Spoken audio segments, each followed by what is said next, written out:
पिछले बहुत दिनों से मेरे मन में एक बात चल रही है, तो मैंने सोचा कि क्यों ना मैं इसे आपके साथ शेयर करूं। दोस्तों, आज के इस वीडियो में हम न तो किसी किताब की बात करेंगे, न ही किसी महान विचारक की बात करेंगे।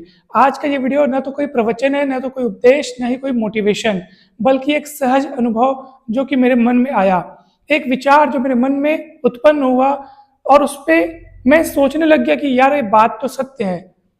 फिर उसमें कड़ी दर कड़ी मैं आगे बढ़ता गया तो बहुत सारी बातें मेरे मन में आई, तो मुझे लगा मैं आपसे शेयर करूं। दोस्तों, आज का ये वीडियो बहुत ज़्यादा इंपॉर्टेंट होने वाला है।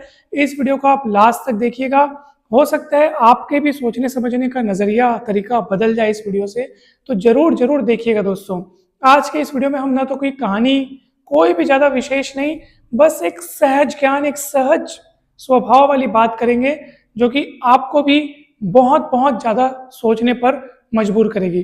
दोस्तों, हम सभी तरह तरह के शब्दों में उलझे रहते हैं। माया क्या है, बंधन क्या है, 84 लाख का चक्कर क्या है, पाप पुण्य, स्वर्ग नरक, मुक्ति कब मिलेगी, हम बंधन में क्यों हैं, हम कब से हैं, हम कब तक रहेंगे, कहाँ से आए हैं, कहाँ जाना है, दुनिया में आए क्यों हैं। ये तमाम प्रकार के प्रश्नों में हम उलझे रहते हैं। सबसे पहले इस दुनिया में कौन आया था, ईश्वर है तो कहाँ रहते हैं। आप भी इन प्रश्नों से बहुत ज़्यादा मिलते जुलते होंगे। डेली आपके मन में भी कई सारे प्रश्न उठते होंगे और इनके उत्तर भी आप तलाशते होंगे। हम अधिकतर तो इस बात से टेंशन में रहते हैं कि हमको जन्म मरण के चक्कर से मुक्ति कब मिलेगी, पुनर्जन्म में अगर होगा तो हम क्या बनेंगे, हम वापस प्रभु के घर यानी कि प्रभु के धाम कब पहुंचेंगे, जो कि हमारा वास्तविक धाम है। अनेक चीज़ों में हम उलझे रहते हैं दोस्तों। लेकिन एक बात मतलब एक बात जब मैं सोचता हूँ तो मेरा मन एकदम हल्का हो जाता है।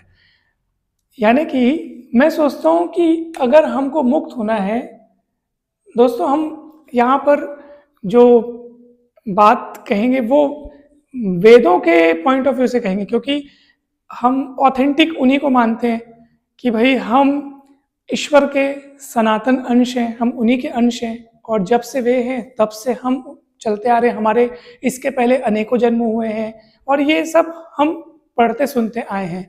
तो उसी थ्योरी को मैं माइंड में रख करके ही इस पे आगे बढ़ा। जो विचार मेरे मन में आया उसको मैं आगे बढ़ाता गया, सोचता गया कि ऐसा होगा तो क्या होगा, ऐसा मतलब मेरे मन में कुछ बातें आई, तो बस उसी को मैं आपको समझाने का प्रयास कर रहा हूँ। फिर आप भी कमेंट सेक्शन में अपने विचार रखिएगा दोस्तों कि आप क्या सोचते हैं इस बारे में। सबसे पहला विचार तो मेरे मन में यह है कि जो मुक्ति हम जिसको कह रहे हैं, यानी कि मुक्ति अर्थात बार बार हमको जन्म लेना न पड़े, हम जन्म मरण के इस चक्कर से ऊपर उठ जाए, यानी आवागमन के चक्कर से ऊपर उठ के हम जहाँ से आए हैं, जो हमारा अस्तित्व, जो हमारा मूल स्रोत है, हम वहीं पर जा करके बस जाएं, अर्थात ईश्वर के परम धाम में। तो अब वहां पर जाने का अर्थ है कि हम मुक्त हो गए, हमको बार बार यहाँ पे नहीं आना पड़ेगा। मेरे मन में प्रश्न उठता है कि मुक्ति की जिम्मेदारी किसकी है। मेरे मन में एक सहज प्रश्न उठता है। मैं मन में सोचता हूँ कि मैं इस दुनिया में आया तो अपने मन से तो नहीं आया, मैं इच्छा तो नहीं किया कि मुझे पैदा होना है। मतलब हम अपनी इच्छा से पैदा होते नहीं है, अपनी इच्छा से मरते नहीं है। हम यहाँ आए हैं और हमको जाना है। पिछले जन्म हुए होंगे हम नहीं जानते कि क्या क्या किस किस जन्म में थे, कितने जन्म हुए हैं हम नहीं जानते, आगे कितने जन्म होंगे हम नहीं जानते, क्या क्या बनेंगे हम नहीं जानते। इसका मतलब ये कि हमारे लिए तो यही जन्म सत्य है। जो 84 लाख योनियों का जो कंसेप्ट है, हमारे लिए तो एक ही जन्म हुआ ना, मतलब हर जन्म में हम केवल उसी जन्म को याद रखते हैं। वो भी इंसान है तो इंसान में बुद्धि विवेक होता है, तो वो समझ पा रहा है कि हाँ उसके लिए ये जन्म है, उसने जन्म लिया है, दुनिया को समझ पा रहा है। बाकी पशु पक्षी को क्या पता कि ये एक जन्म है, हमने एक जन्म लिया है। उनको तो भाई उनको उतनी नॉलेज नहीं है, या भगवान ने जिसको जैसा बनाया है उसके अनुसार। हमारे लिए तो केवल यही जन्म सत्य है। अब मैं वही सोचता हूँ कि मुक्ति की जिम्मेदारी किसकी है। अगर अच्छा चलो ये एक कंसेप्ट हुआ, ठीक है, हम लोग बंधन में बंधे हैं, माया के बंधन में बंधे हैं, संसार के बहुत प्रलोभन है, वासनाएं हैं जिसको हम सच मान बैठे हैं और उसी में जकड़े हुए हैं। ये एक कंसेप्ट हुआ। और हमारी जो अतृप्त इच्छाएं हैं, अतृप्त कामनाएं हैं, वासनाएं हैं, जिसके कारण हम वापस इस संसार में आते हैं उन अधूरी इच्छाओं को पूरा करने के लिए। पुनर्जन्म का एक महत्वपूर्ण कारण ये होता है कि हम में जो वासनाएं अधूरी रह गई, क्योंकि वासनाओं से मुक्ति ही असल मुक्ति है। यदि कोई इंसान अपने में संतुष्ट हो जाए, संसार से पकड़ छोड़ दे, सारी चीज़ों का वो मन से त्याग कर दे, तो वो फिर समझ लो मुक्त हो गया। तो ये एक कंसेप्ट है। लेकिन प्रश्न ये उठता है कि हमारे फंसने का कारण क्या है? हमारे अंदर वो चीज़ें या वो फीलिंग्स या वो हार्मोन्स के कारण ही तो हम अट्रैक्ट होते हैं संसार से।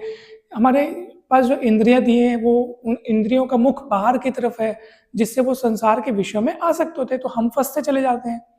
कोई चीज़ हमें अच्छी लगती है तभी हम उसके पास जाते हैं, तो वो अच्छी लगने वाले गुण हमारे अंदर हैं, चाहे वो कहीं से भी आए हों, पिछले जन्मों से आए हों या माता पिता से आए हों, मतलब है ना, या फिर नेचुरली वो हमारे अंदर है, तो हम अट्रैक्ट होते जाते हैं, फंसते जाते हैं, संसार में घुसते जाते हैं। तो बंधन में अगर हम हैं तो उसकी भी जिम्मेदारी किसकी, और हमको मुक्त होना है तो उसकी भी जिम्मेदारी किसकी? मेरे मन में जस्ट एक क्वेश्चन आता है दोस्तों। मतलब मैं आज जो आपसे बात शेयर करने वाला हूँ, मैं इसमें कोई रहस्य उजागर नहीं करूँगा, बस मैं एक समस्या आपसे शेयर कर रहा हूँ और आपसे मैं आपके सुझाव या आपके विचार चाह रहा हूँ दोस्तों कि सत्य क्या है। जैसे मान लीजिए अब ये एक घर है, ठीक है, जैसे ईश्वर की संतानें हैं हम सब, तो अब संतान है, ईश्वर हमारे परमपिता हैं, ठीक। तो ये ईश्वर का धाम है, समझ जाइए, ईश्वर का धाम है, और उसने स्वयं से संसार को प्रकट किया है, और जितने भी जीव हैं वो सब ईश्वर से ही जन्मे हैं, ईश्वर से ही आए हुए हैं, ठीक। यानी ईश्वर ने ही उनको संसार में भेजा है। अब वो संसार में चले गए और सब संसार को ही सत्य मान लिए, संसार में भटक रहे हैं, बहुत ठोकरे खा रहे हैं। मेन तो ईश्वर है, वही सब कुछ कर रहा है, वही सब करता धरते, उन्हीं ने भेजा है। अब माया के चक्कर में हम उलझ गए हैं, हमको वापस अपने घर जाना है। तो मेरे मन में एक प्रश्न उठता है दोस्तों, हम अपनी इच्छा से तो निकले नहीं है, हम अपनी इच्छा से तो आए हैं। अगर हमको पता होता कि संसार इतना कष्टों से भरा हुआ है तो हम नहीं आते। मतलब एक सहज बच्चे के मन में जैसे जो सवाल आते हैं दोस्तों, बस मुझे आप बच्चा ही समझिए, बस मेरे मन में ऐसे सवाल आते रहते हैं, मतलब विचार आते रहते हैं, तो मुझे लगता है यार इसका उत्तर ढूंढना चाहिए। तो मैं किताबों में बहुत ढूंढता हूँ दोस्तों, तो जितनी बातें मुझे मिली ना वही आपसे शेयर कर रहा हूँ, और आप भी अपने विचार बताइएगा दोस्तों। तो मेरे मन में वही आता है कि भाई संसार में हमें ईश्वर ने भेजा है, तो वापसी की भी जिम्मेदारी उनकी हुई ना, तो हम लोग इतना क्यों टेंशन लेते, इतना क्यों चिंता करते हैं? भाई सीधी सी बात है, अगर मान लीजिए कोई घर है और अगर पिताजी बच्चों को बाहर भेजते हैं और उनको बाहर के बारे में बच्चों को कुछ नहीं पता कि बाहर क्या है, कैसा है, वातावरण कैसा है, और पिताजी सब जानते हैं कि बाहर क्या है, कितने कष्ट हैं, कितने संघर्ष है, कितने दुख हैं, पिताजी सब जानते हैं। तो वो बाहर भेजे हैं, बच्चे वहाँ पे भटक गए। अब वो वापसी का रास्ता उनको मिल नहीं रहा है, या मिल भी रहा है लेकिन वो इसमें इतने फंसे हैं बाहर में कि वो वापस आ नहीं पा रहे हैं। तो अब पिताजी ये सब जान रहे हैं, तो यहाँ पे पिताजी की परम इच्छा होगी ना दोस्तों कि मेरे बच्चे भटक रहे हैं तो उनको मैं वापस बुला लूँ करके, होती होगी ना। इसका अर्थ तो यही है कि आज या कल या परसों या थोड़ा लेट से हमको वापस घर ही जाना है दोस्तों, हमको वापस घर जाना है। ये हमको फिर से बुलाएंगे वापस। हो सकता है ये हमें कुछ सिखाना चाह रहे हो सकता है हमारा मनोरंजन कराना चाह रहे हो। जिस संसार को हम इतना सत्य मान बैठे हैं वो वास्तव में स्वप्न से अधिक कुछ भी नहीं है। हो सकता है, ये भी तो हो सकता है, क्योंकि देखो अगर संसार असलियत होता तो भगवान ऐसा क्यों करते कि एक को एकदम कष्ट में रखते, एक को एकदम सुख में रखते। इतना ज़्यादा अंतर, इतनी ज़्यादा विविधताएं, इतनी ज़्यादा विषमताएं, इतने कष्ट क्यों रखते? हालांकि हम कष्ट से गुजरते हैं, लेकिन अगर ईश्वर के विचार से देखें तो वास्तव में ये संसार जो है वो वास्तव में ईश्वर का ही स्वप्न स्वरूप है, ईश्वर का विचार स्वरूप है। उन्होंने सोचा और ये संसार प्रकट हुआ है दोस्तों। तो हमारा वापसी जो है वो ईश्वर की कृपा से ही होगा, वो जब चाहेंगे तब हमको वापस बुला सकते हैं दोस्तों।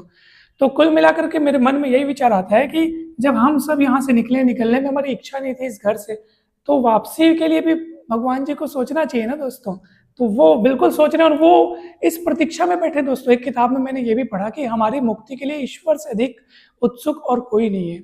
वो बस ये चाहते कि एक बार आप मेरी तरफ देखो, ये समझो कि वास्तव में जहाँ भटक रहे हो वो सत्य है ही नहीं। एक बार आप मेरी तरफ देखो, मैं आपको बुला लूंगा।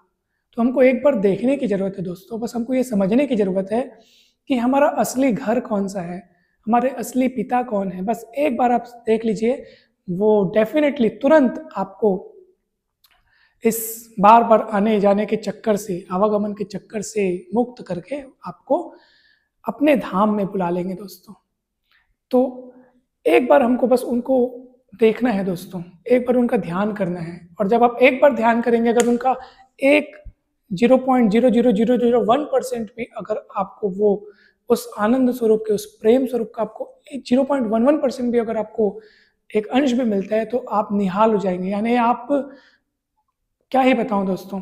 तो इसके लिए जरूरी है कि हम निरंतर अपने मन में भगवान का ध्यान करते रहें, प्रभु को मतलब उनका स्मरण करते रहें, उनकी लीलाओं को देखें, उनको धन्यवाद कहें, और बिल्कुल उनसे हम प्रार्थना करें कि हम आप ही के संतान हैं और आप हमें अपने पास बुला लीजिए।